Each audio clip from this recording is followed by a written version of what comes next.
सृष्टिकर्ता आहुति प्रदान करेंगे। ओम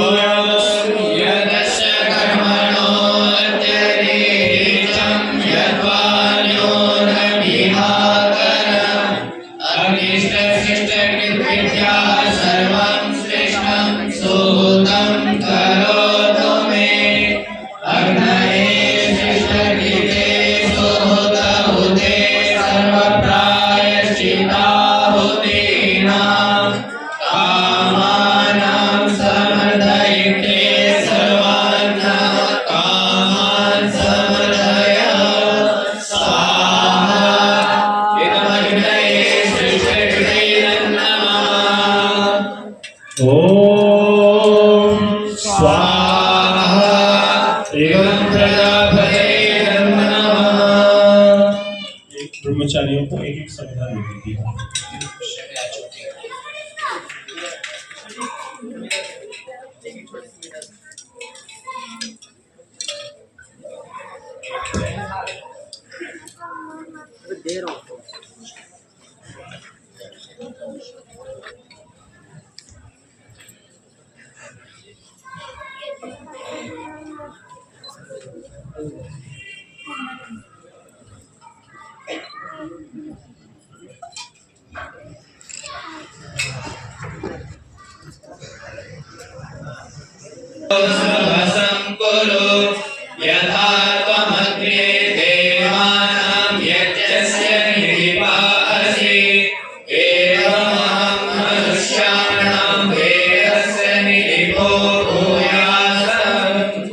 अग्नि का स्पर्श करो, अग्नि का स्पर्श करो ब्रह्मचारी, संविधा से अग्नि का स्पर्श करो।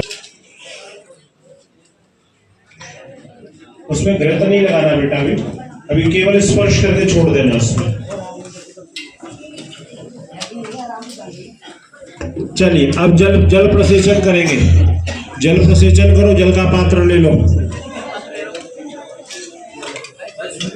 ओम अदितेनु मन्यस्व।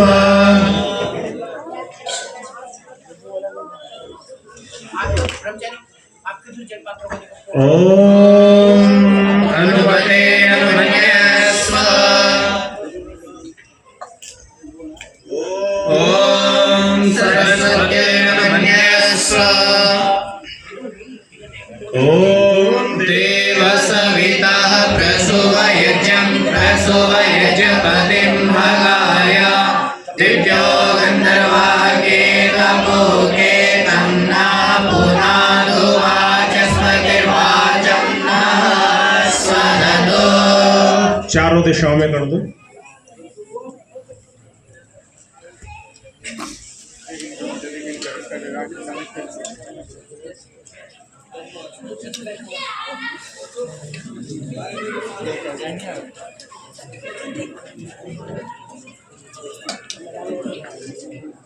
अब 3-3 संविधाएं ले लेंगे। चम्मच रख दो नीचे। 3-3 संविधाएं घृत में डुबो करके ले लेंगे और एक मंत्र से आहुतियां देते चलेंगे। हेलो, तो पीछे से देगा आहुति, आगे बैठता। आ गई संविधाएं, आ गई।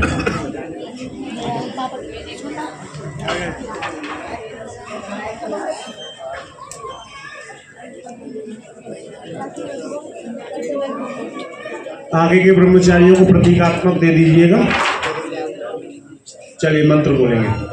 ओम अग्नये समिधमते जातवेदसे यथा त्वमग्ने समिधा समिध्यसा एवं अहम् आयुषा मेधया वर्चसा प्रजया पशुभिर्ब्रह्मवर्चसेन समिद्धते जीवपुत्रो ममाचार्यो मेधाव्यहं सान्यनिराकरिष्णो यशस्वी तेजस्वी ब्रह्मवर्चस्य ज्ञानो भूयासं स्वाहा। चलिए दूसरी ले लीजिए, फिर से बोलिए। ओम अग्नये महर्षं प्रियते जातवेदसे यथा त्वमग्ने समिधा समिध्यसा एवं अहम् आयुषा मेधया वर्चसा प्रजया पशुभिर्ब्रह्मवर्चसेन समिन्धते जीवपुत्रो ममाचार्यो मेधाव्यहं सान्यनिराकरिष्णो यशस्वी तेजस्वी ब्रह्मवर्चस्नादो भूयासं स्वाहा। तीसरी ले लो।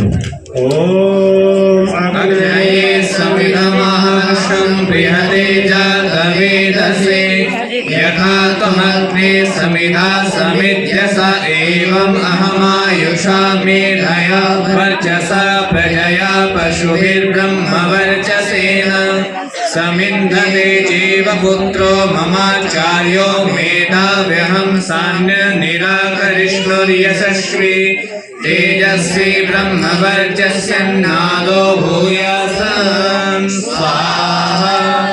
चलिए अब थोड़ा थोड़ा जल ले लो हाथ में, दोनों हाथों में लगा लो और लगा करके अग्नि की ओर हाथ करके हाथ तपाएंगे।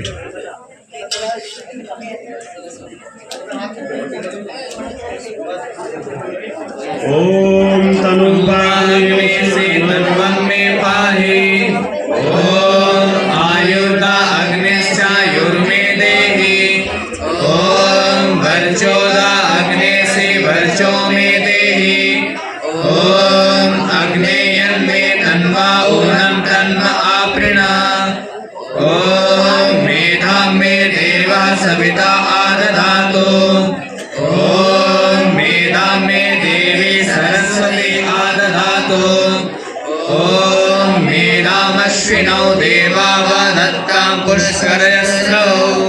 अब अंगों का स्पर्श करेंगे। ओम वाक्षमाप्यायताम, मुंह का स्पर्श करो। ओम प्राणश्चमाप्यायताम् नासिका। ओम चक्षुश्चमाप्यायताम् अग्नि में हाथ तपा तपा करके। ओम श्रोत्रञ्चमाप्यायताम् ओम यशोवरञ्चमाप्यायताम् दोनों हाथों को जोड़ लो। ओम मयि मयि मेधा मयि प्रजा मयि अग्निस्तेजो दधातु मयि मेधा मयि प्रजा मयीन्द्र इन्द्रियं दधातु ओम मयि मेधा मयि प्रजा मयि सूर्यो राजो दधातु ओम यज्ञे अग्ने तेजस्तेनाहं तेजस्वी भूयासम् ओम यज्ञे अग्ने वर्चस्तेनाहं वर्चस्वी भूयासम् ओम यज्ञे अग्ने हरस्तेनाहं हरस्वी भूयासम्। अब सभी ब्रह्मचारी वज्रासन में बैठ जाओ।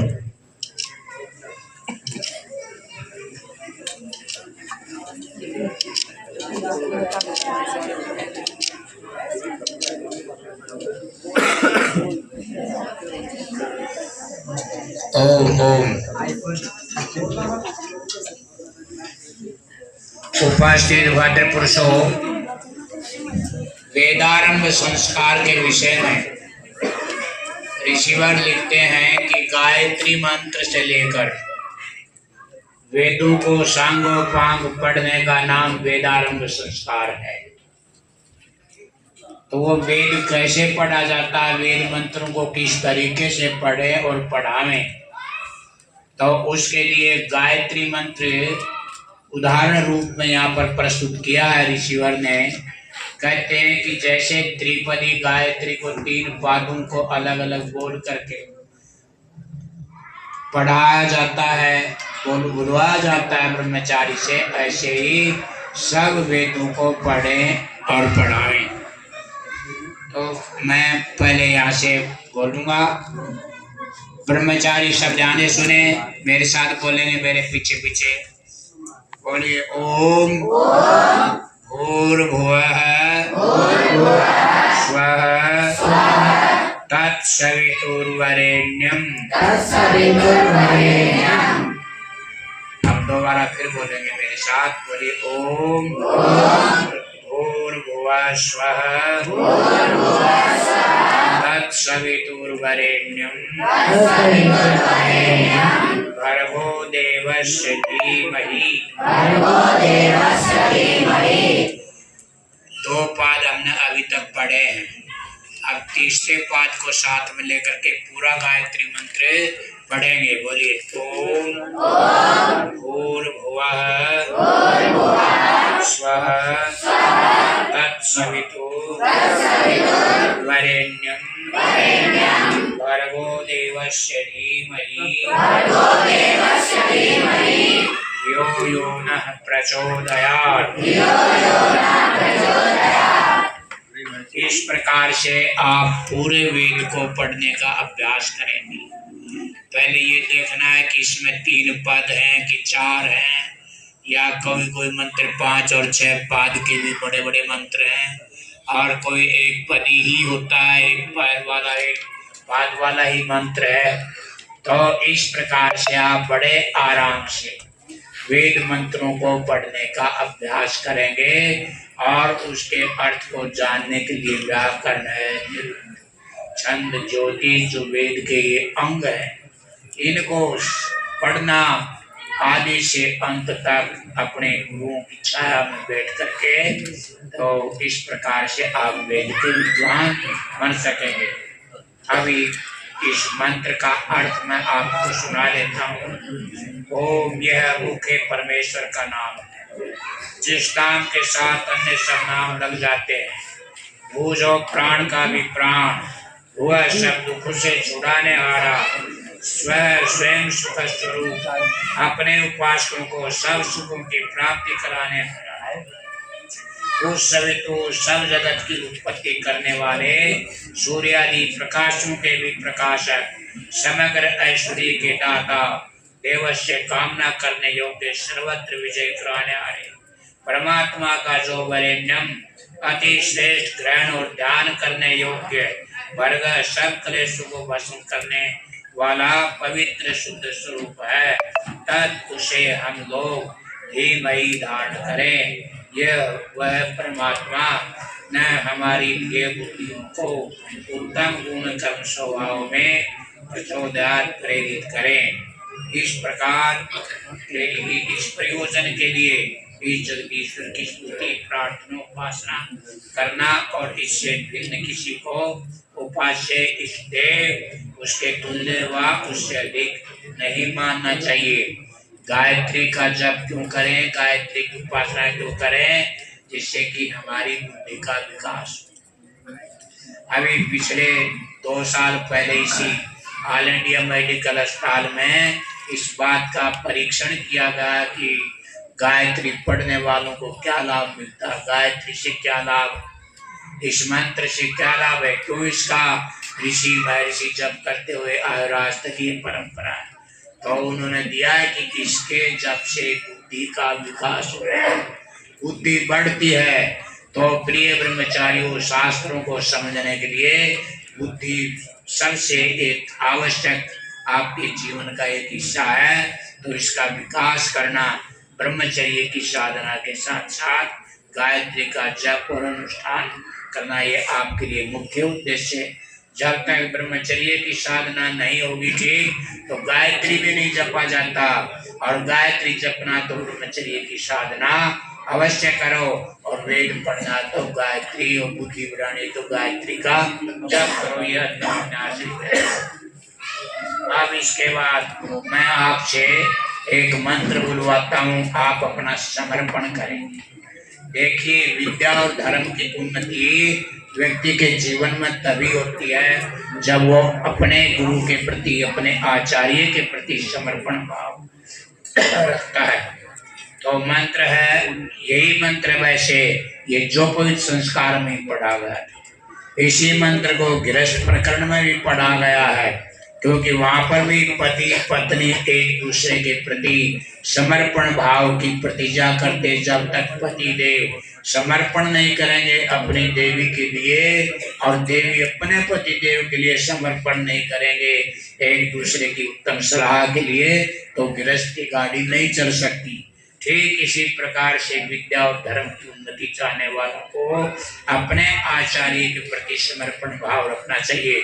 और आचार्य भी अपने शिष्यों के प्रति पूर्णतः समर्पित रहे, जिससे कि उनकी विद्या और धर्म की उन्नति होती रहे और चिंतन करता रहे कि मैं अपने विद्यार्थियों को, अपने शिष्यों को कैसे वेद का पंडित बना सकता हूँ, कैसे विद्वान बना सकता हूँ, कैसे ये तेजस्वी, कैसे ये ब्रह्मचारी ऐसे तैयार हो सकते हैं जैसे सूर्य के उदित होने से रात्रि का अंधेरा भाग जाता है। ठीक इसी प्रकार से जब व्यक्ति वेद पढ़ करके बाहर जाता तो जहाँ जहाँ जाएगा वहाँ से विद्यांधकार पलायन करता चला जाएगा।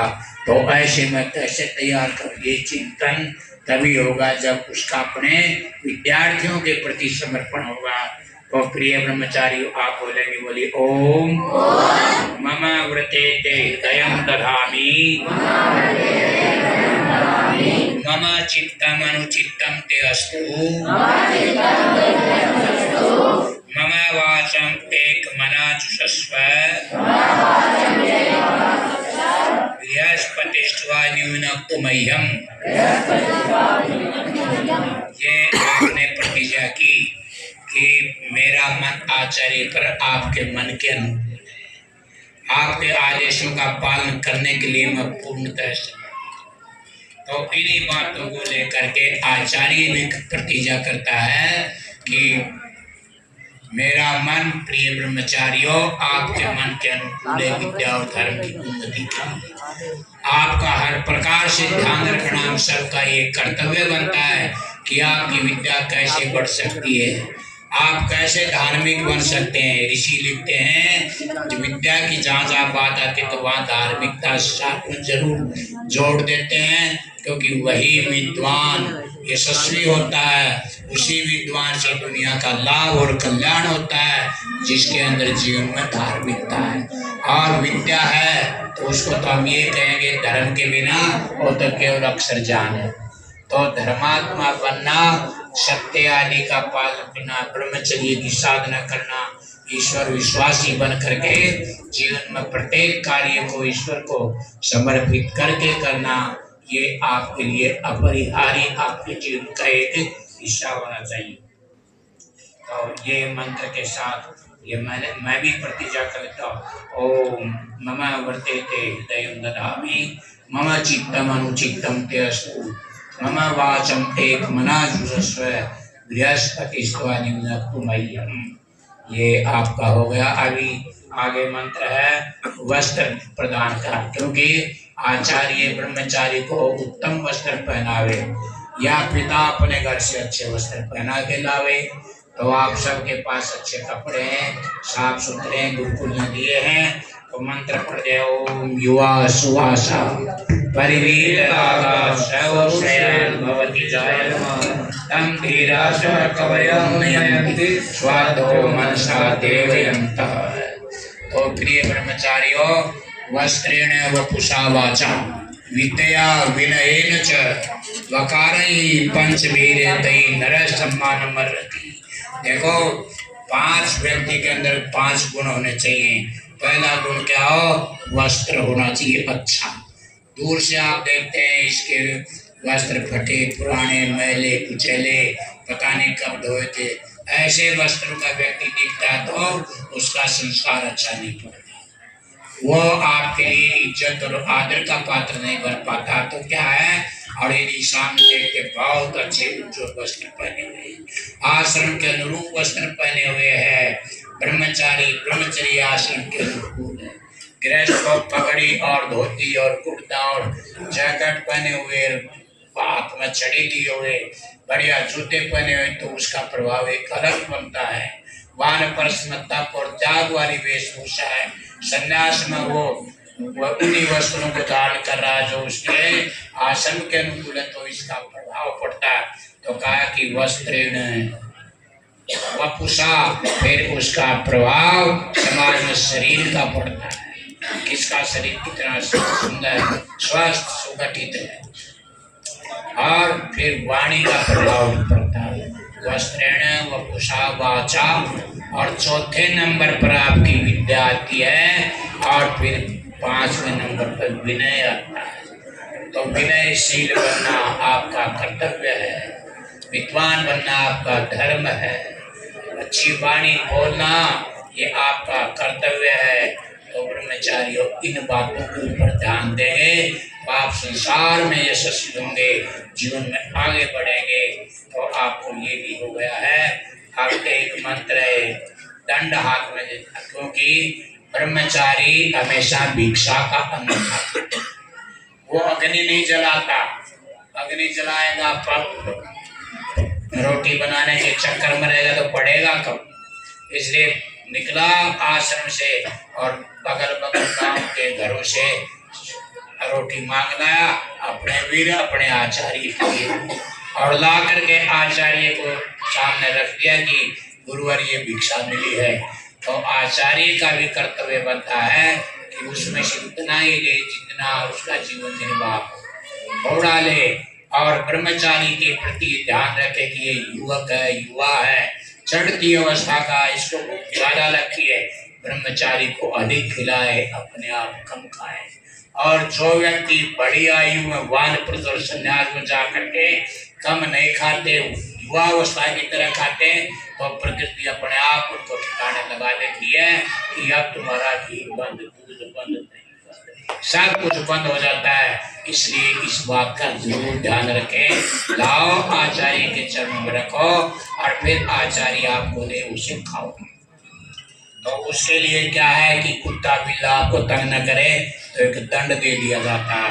तो मंत्र बोल देता हूँ, ओम यो मे दंड परापद वैहाय सौवरी भूम्याम तम हम पुनरादत आयुषे ब्रह्मणे ब्रह्मवर्चसाय, ये मंत्र है। और इसके साथ मेघला का मंत्र भी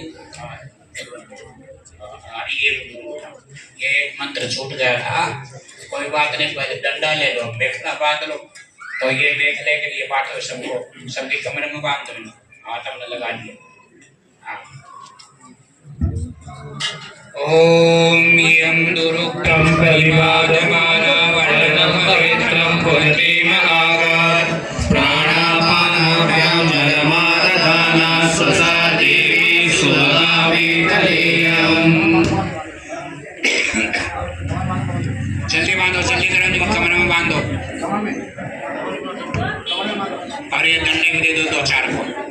साजन जी बांध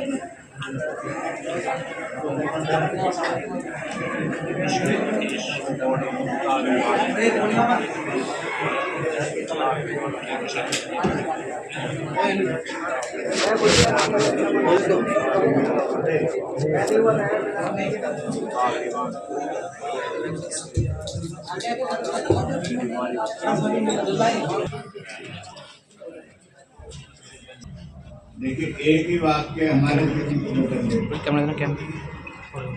जीवन में ब्रह्मचर्य व्रत लेना कितनी ऊंची बात है। इसलिए वैदिक परंपरा में 25 वर्ष तक कम से कम ब्रह्मचर्य, कम से कम, इससे आगे और ज्यादा। तो जैसी अवस्था होगी तो आज से ये निर्णय लेना है कि हमसे मैं ब्रह्मचारी हूँ। तो ब्रह्मचारी के क्या क्या कर्तव्य हैं? नित्य संध्योपासन, भोजन से पूर्व शुद्ध जल का आचमन किया, यानी संध्या करो और जब भोजन करो तो उससे पहले आचमन करो। तो मैं ये पढ़ता हूँ तो आप उसे ध्यान से सुने और उसी तरह से अपने जीवन में आपने लाना। दुष्ट कर्मों को छोड़ धर्म किया कर, यानी कोई भी कर्म ऐसा ना हो जो धर्म के विरुद्ध। किसी कर्म को करने से पहले से विचार करो, उसके बाद उसे करो। दिन में शयन कभी मत कर, दिन में कभी नहीं सोना चाहिए। मैं आज तक 20 उम्र में कभी दिन में नहीं सोता, गर्मी में भी नहीं सोता, तो दिन में कभी मत सो। तो ये भी आपने ध्यान रखना है। आचार्य के अधीन रह के नित्य संगोपांग वेद पढ़ने में पुरुषार्थ किया कर, यानी सबसे पहले वेद पढ़ो।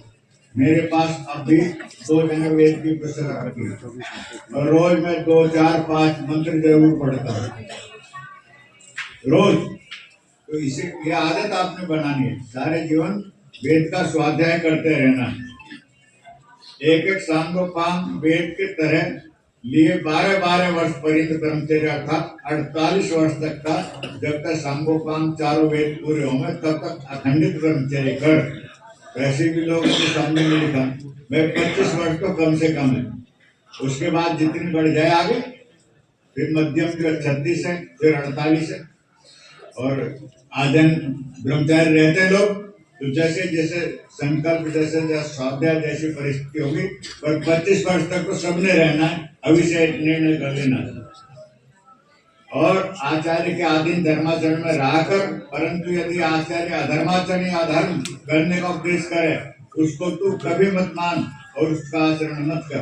यानी आचार्य भी अगर कोई गलत बात के लिए कहे तो उसे भी नहीं स्वीकार करना, तो उसे भी ध्यान में रखना सारी। और आचार्य वैसे कहते ही नहीं कोई, पर मान लिया कोई ऐसी बात हो तो वो भी आपने ध्यान में रखना। और धर्माचरण कर और क्रोध और मिथ्या भाषण करना छोड़ दे। क्रोध जो है ये बड़ी गड़बड़ है। अब मैंने अभी बैठ करके स्वामी जी तो नहीं अगर सब विद्वानों का आशीर्वाद मिला वो 80 वर्ष का, तो 80 वर्ष के बाद में मैंने क्या फैसला किया, मैंने फैसला किया कि भाई आज से बिल्कुल भी झूठ नहीं बोलूंगा। आप कहेंगे मैं झूठ बोलते रहे, भाई ग्रस्त है, जीवन है, समाज है, कभी ना कभी एक आध शब्द निकल जाता है। मैंने दृढ़ निश्चय किया, एक एक शब्द जो भी बोलना है सबसे पहले सत्य का निश्चय किया, उसके बाद संध्या का, उसके बाद स्वाध्याय का, उसके बाद सत्संग का, उसके बाद सेवा का। ये मैंने 5 व्रत लिए हैं। अब धीरे धीरे उन्हें मैं यत्न कर रहा हूँ। तो सारी उम्र कभी भी व्रत ले लें, कभी भी पालन करें, कभी उससे आगे बढ़े, तो ये आपने लेना है, ये सब आपने ग्रहण करना है। क्योंकि ये बहुत लंबा उपदेश है, संक्षिप्त से मैं पढ़ता जाता हूँ, आप उसे ध्यान से सुनिएगा।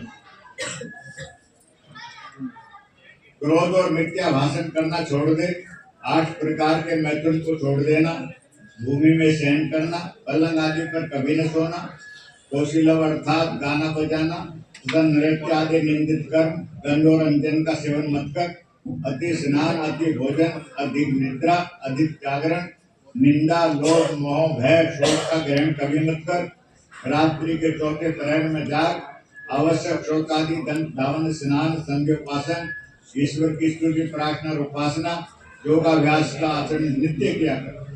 शोर मत करा, मांस रू का शुष्क अन्न मत खा और मद्य आदि मत पी, बैल घोड़ा हाथी ऊंट आदि की सवारी मत कर, गांव में निवास, जूता और छत्र का धारण मत कर, लघु शंका के बिना उपस्थित के सुखद से वीर्य स्खलन कभी न करके, वीर्य को शरीर में रख के निरंतर ऊर्जा देता, अर्थात वीर्य को नीचे मत गिरने दे। इस प्रकार यत्न से बढ़ता कर तेल आदि का अनुमर्दन, उबटना, अति खट्टा, इमली आदि अति तीखा, लाल मिर्ची आदि, कसेला, हरडे आदि क्षार, अधिक लवण आदि और रेचक जमाल घोटा आदि द्रव्यों का सेवन मत कर। नित्य युक्ति से आहार विहार करके विद्या ग्रहण में यत्नशील हो। सुशील, थोड़ा बोलने वाला, सभा में बैठने योग्य गुण ग्रहण कर, मेघला और तन का धारण, भिक्षाकरण, अग्निहोत्र, स्नान, संध्योपासन, आचार्य का प्रिय चरण, प्रातः साय आचार्य को नमस्कार करना, ये तेरे नित्य के कर्म और निषिद्ध की वो नित्य न करने के कर्म है। जब पिता ये उपदेश कर चुका तब बालक पिता को नमस्कार कर हाथ जोड़ के कहे जैसा आपने उपदेश किया है मैं वैसा ही करूंगा। तो आप सब हाथ जोड़ कर कहो कि आचार्य ने जैसा कहा है हम जीवन में वैसा ही यत्न करेंगे। बोलो सर।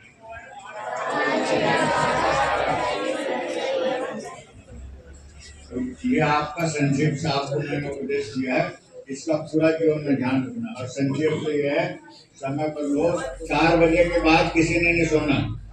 आचार्य जगाते फिरते 5 बजे भी करवट बदल रहे, कई तो 6 बजे भी, कई चक्कर दे जाते हैं, कई दुबक इधर उधर गड़बड़ करते हैं, कई गाली देते हैं, कई आपस में लड़ाई झगड़ा करते हैं, कई जैसा भी का कपड़े गंदे रखते हैं। बिल्कुल आदर्श हो कि भाई हमारे पूर्वजों के विद्यार्थी आदर्श हैं, ये आपने व्रत लिया है। मेरी शुभकामनाएं आपके साथ हैं।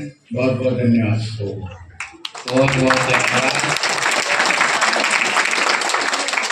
अब एक प्रक्रिया और रहती है शेष, फिर ये संस्कार पूरा हुआ, उसके बाद हमारे पंडित विद्या प्रसाद जी मिश्र और पंडित नरदेव जी और आदमी ठाकुर साहब का आशीर्वाद तीनों का होगा और फिर ध्वजारोहण के साथ शांति पाठ हो जाएगा 12 बजे।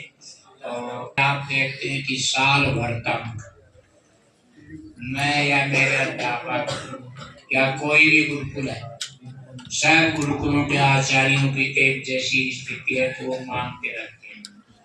और किसके लिए? कि ब्रह्मचारियों के लिए, कि मेरे ब्रह्मचारी वेद याद कर रहे हैं, अष्टाध्यायी याद कर रहे हैं, व्याकरण पढ़ रहे हैं, दर्शन पढ़ रहे हैं, वेद पढ़ रहे हैं, आप लोग सहायता करो।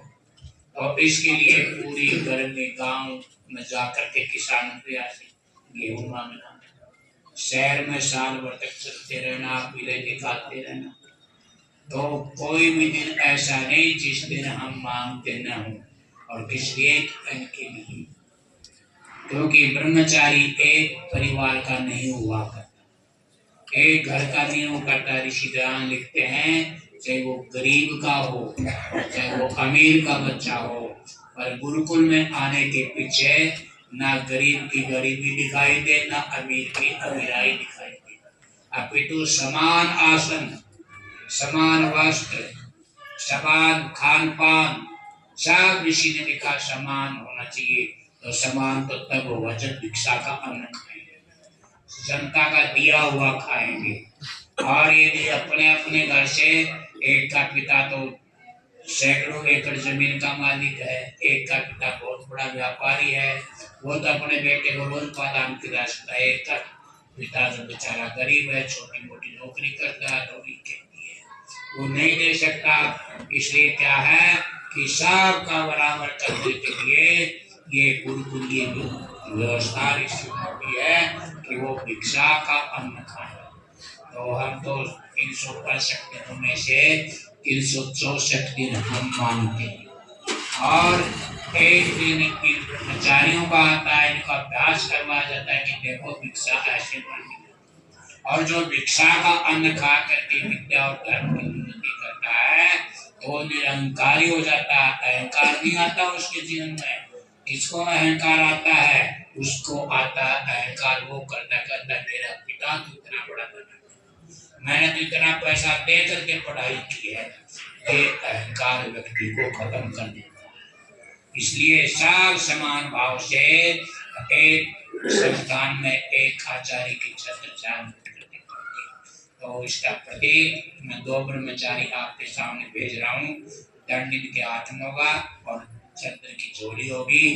जो आप देना चाहें ब्रह्मचारी की जोड़ी में जरूर डालें, परंतु ऋषि देखते हैं कि भिक्षा उन लोगों से मांगे, उन माताओं बहनों से मांगे जो भिक्षा देने में नकार न करें, मना न करें। देखा चाची, ताई, मासी, ये सब ऋषि ने लिखे हैं, उनसे भिक्षा मांगे। तो आप में से कोई किसी की बहन बैठी हुई है, कोई किसी की चाची ताई बैठी हुई है, बहुत सी माताएं आई हुई है। और बाकी तो देखो मातृत्व तो एक ऐसा है कि गुण, माँ तो सबकी माँ होती है। तो आपके पास ब्रह्मचारी जाए, चाहे भले आप दूधा डालें, खेड़ा डालें, संतरा डालें, कोई भी पट्टे पर ब्रह्मचारी की जोड़ी में डालेंगे जरूर। तो 2 ब्रह्मचारी आपकी सेवा में आएंगे। ये गाठी बना दो, इसकी एक और कर दो और लाठी दे दो। क्या कोई कुत्ता भी लाए लाठी मार, एक को इधर से घुमा दे, छोटी लाठी देने की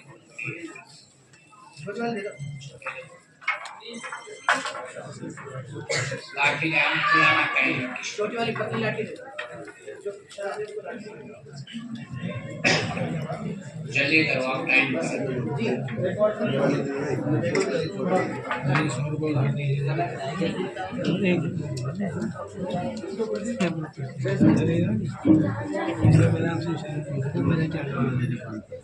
सबके पास जाना है।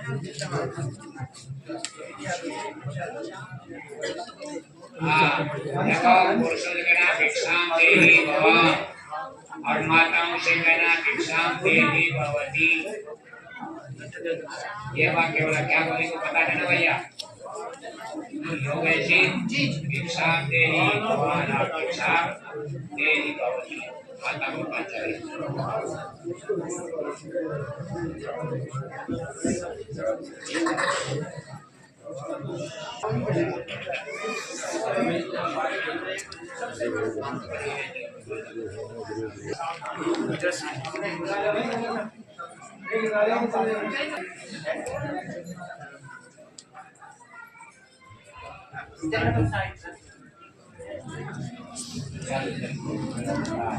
क्या धीरे से